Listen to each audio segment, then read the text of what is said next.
সংবাদ মাধ্যমের স্বাধীনতা নিয়ে গলা ফাটিয়ে বক্তব্য দেওয়া জামাত ইসলামের কর্মী সমর্থক ধারাই একজন সংবাদকর্মী হেনস্থার শিকার হয়েছে। আমরা এর তীব্র নিন্দা জানাই।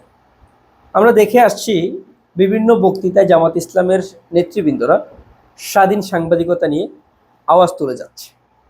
খোদ আজ তাদের নেতৃবৃন্দই এমন একটা ঘৃণ্য কাজ করলেন। আজ 23 জুন বাংলাদেশ আওয়ামী লীগ অর্থাৎ নিষিদ্ধ ঘোষিত আওয়ামী লীগের ৭৭তম প্রতিষ্ঠা বার্ষিকী উপলক্ষে অসংখ্য গণমাধ্যম কর্মী ধানমন্ডি ৩২-এ উপস্থিত হয়।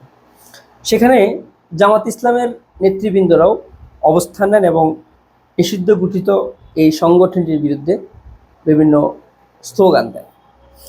তাদের সঙ্গে যখন গণমাধ্যম কর্মীরা বক্তৃতা নেওয়ার জন্য কথা বলছিল কিংবা বক্তৃতা নিচ্ছিল, এমন সময় শিশির নামক একজন গণমাধ্যম কর্মীকে জামাত ইসলামের সমর্থকরা কিংবা কর্মী সমর্থকরা হামলা করে বসে।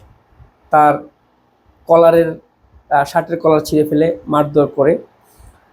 ওই সংবাদকর্মী দৈনিক সকাল নামক একটি পোর্টালে কাজ করছেন।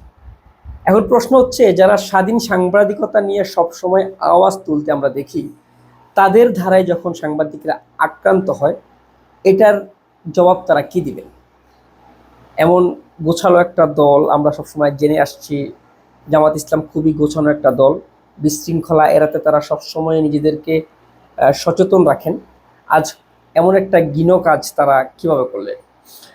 আওয়ামী লীগ নিষিদ্ধ ঘোষিত সংগঠন, তাদের ঠেকাতে প্রশাসন সেখানে অবস্থান করেছিলেন এবং প্রশাসনের কাজটা হচ্ছে তারা আওয়ামী লীগকে ঠেকাবেন।